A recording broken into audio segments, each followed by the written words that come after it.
Welcome back to Vidyapaka. Today we are going to discuss about a fraud which costed us a fortune, a fraud which will be remembered for generations to come, a fraud in which thousands of shareholders lost their money, a fraud in which thousands of employees lost their job, a fraud in which the government lost all the trust on the companies in this particular country, the fraud, the scandal, which was worth of $74 billion, is our today's topic of discussion, that is Enron Scandal. Come, let us begin our today's discussion. Enron, which was one of the 7 largest corporations of United States, was initially into trading of energy and natural gas. Later on, they also ventured into many riskier business. The few amongst them were broadband, communication, and pulp and paper manufacturing. Not only these, they also ventured into many other business ventures which, if given a second choice, they would never do. The top executive management of Enron, which consisted of Mr. Kenneth Lay, the founder of Enron, Mr. Andrew Fastow, the CFO of the company, Mr. Jeffrey Skilling, the COO, and who later became the CEO of the company, these three people's greed is what turned a beautiful fortune of Enron to a downfall. So now the question is, how did they even do? Amongst the various frauds they have done, I have tried to list down a few for our reference. The first one is change in the accounting method. What? Just a change in accounting method, can someone do a scandal worth $74 billion? Is it possible? Let us see how this actually was done. So until 1991, Enron used to follow an accounting method called as historical cost accounting method. In the year 1991, Enron applied for a permission with Securities Exchange Commission to change their accounting method from the historical cost accounting method to mark-to-market accounting method. So this change, which was the major reason for them to do such a big scandal. So what are these two? How does that even impact the financials is what we'll be seeing now. So imagine I have $1,000 as of now. I will invest this $1,000 in a company. Ideally, I'm investing in a share of a particular company. After a 2 years time, obviously the company's share would have either gone up or reduced. Either of this will happen, keeping all the parameters in place. Now imagine if at all I'm following the historical cost accounting method in my balance sheet, that is, I had invested in a company called ABC. In my balance sheet, in my asset side, the investments will still remain $1,000 irrespective of the market price of that company share.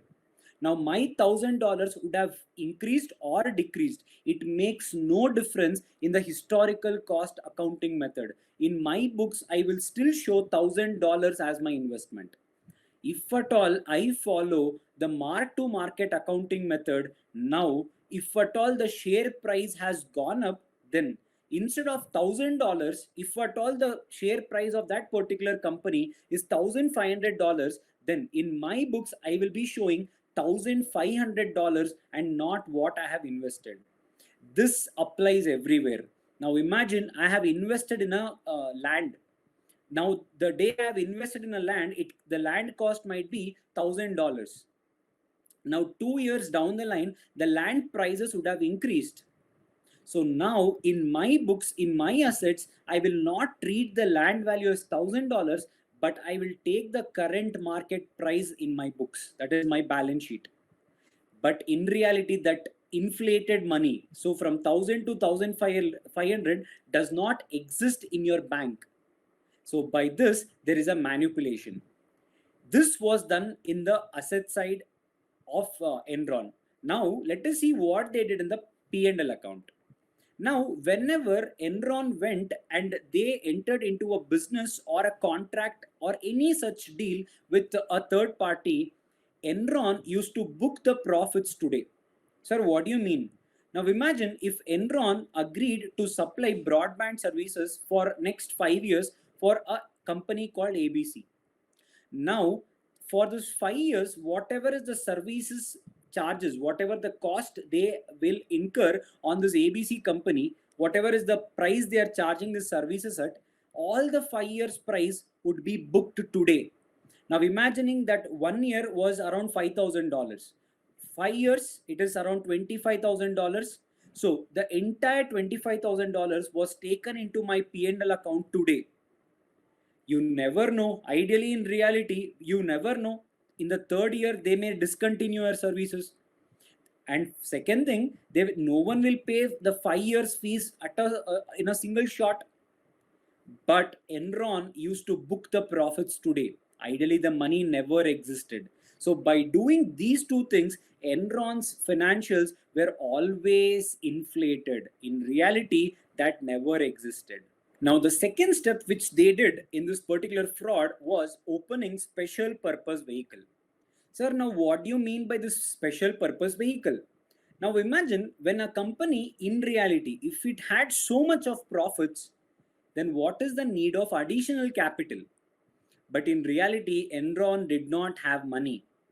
So they have two ways to raise this money. One, go to public, do a fresh issue, again get the money, that is by doing a further public offer, or go to a bank and get loan. Always remember guys, whenever a person or a company, if he has more of debt is basically borrowings, loan, that means that particular person's balance sheet, that is financial condition, is not so healthy. Enron was aware of it, especially our CFO and our CEO, that is Jeffrey Skilling and Andrew Fastow, were masters in finances. So these people knew this fact. So what did they do? They opened a subsidiary company, and Enron transferred all its assets to its subsidiary company. And the subsidiary company went to banks and then it took loan. How? By mortgaging the assets which was transferred by Enron to the subsidiary company. Now, whatever money it got from the bank, that money was transferred again to Enron. By this, their financial need was met. Indirectly, the liabilities, that is your borrowing, loan, debt, was completely eliminated from the balance sheet of Enron. Indirectly, for the entire world, Enron was a very healthy company. The third fraud which they did is insider trading. What is insider trading? When the company executive management, that is all these three people, when they were sure that the company is going to show profits in the next year, which the general public are not yet aware of that news, they started buying the shares at a very low price. Once the financials are declared, the prices obviously shoots up. So they used to take the advantage of that news which they alone knew, and that is only called as insider trading. Remember, insider trading is prohibited. The fourth indirect way where they achieved their fraud is by the support of the audit firm. In the year 2000, there were audit firms which was called as Big Five. You heard me right. In today's date, it is called as Big Four: KPMG, PwC, EY, and Deloitte. But as on that day, there was one more audit firm in this Big Five called as Arthur Andersen. These people were the audit firms for Enron. They never alerted the public, government, or the regulators, because of which Enron was able to do whatever they wanted for so many years. Not only that, when Enron was issued summons of by the regulator, that is SEC, Arthur Andersen destroyed all the papers. Arthur Andersen was one of the reason for this particular scandal. Enron, which was amongst the seven richest and the biggest companies of US, had achieved so many milestones. The few amongst them were, it was named as America's most innovative company for almost 6 consecutive years by Fortune. In the year 2000, Enron had a revenue, ideally it was shown as a revenue of worth $101 billion. Enron, as on the date of dissolution, when the day they got to know about the news, Enron had 29,000 active employees.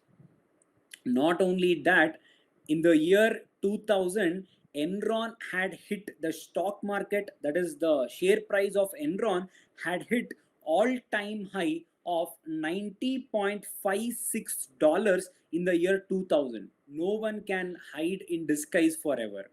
So what happened to Enron? On 14th August 2001, Jeffrey Skilling, who later on became CEO, he resigned as CEO. He also said, as on the day I left the company was actually in a very good financial condition.